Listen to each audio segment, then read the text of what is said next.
happened to me. When I got married, I was lucky to hear Mrs. Ibuka say, it's not money is important, but that's not what makes your husband a husband. It's his ability to lead.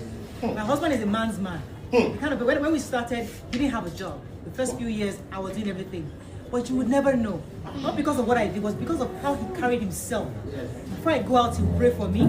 I'll come in as if, and like somebody, he listens to me, how I was working. He knows everybody in my office. He asked questions. He was committed. So he was a man. He wasn't on the couch with the door, worried. He was in charge. When he comes to the house, he takes decisions, we discuss it. So even though things are not financially, I still respected him because he was a man's man. So it's about how you carry yourself. That's what a woman respects, because we respect leadership.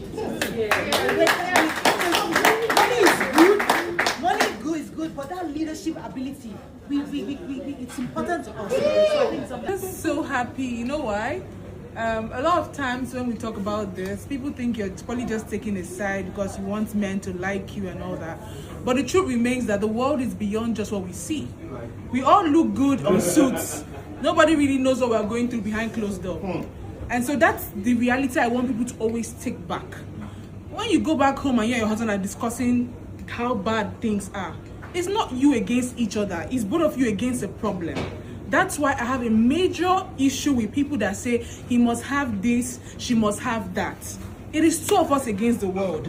And if peradventure we were millionaires and we lost everything today, how are we going to manage? That's why I always say, no matter what you do in this life, end up with a kind person. They may not have the best of character, may not have the best of personality, but if their heart placeness is in the right place, you have already succeeded 80% for a marriage.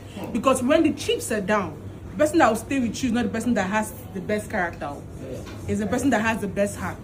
Thank you. Thank you for what you said about, and that was where I was going to start from. Mrs. Ukanwuchika said the husband was a manager of money. That when she was making her money, if you put anything in the hand of the husband, you can take it as well managed and well structured. Now, I always say that marriage is actually a team, right? You are complementary, you're not competing, right? So if the husband is short of funds or things are down financially for him, it doesn't mean that he's less of a man, right? There are other values that a man brings to the table, right? You can complement your wife's business. You can even see if it comes to the strategy table of how her business is run. You can be her strategist, right? My wife came to me one time and said her books were in red. She's managing an investment bank, and I said, "Let me see your books." I've worked in the investment bank. I've been at the C-level investment bank. I said, "Let me see your books," and I looked at it and brought up a strategy for her. Said, "Okay, you need to start having this kind of meetings every week. You need to start having your access and liability meeting. You need to start doing this." And she came back and said, "Look, I'm back in green." That is not because there's no money, but it's because you have other values you can bring into the family that will also even complement the money she's making. So, I think men should understand that money doesn't define you. You only enhance the value, but it doesn't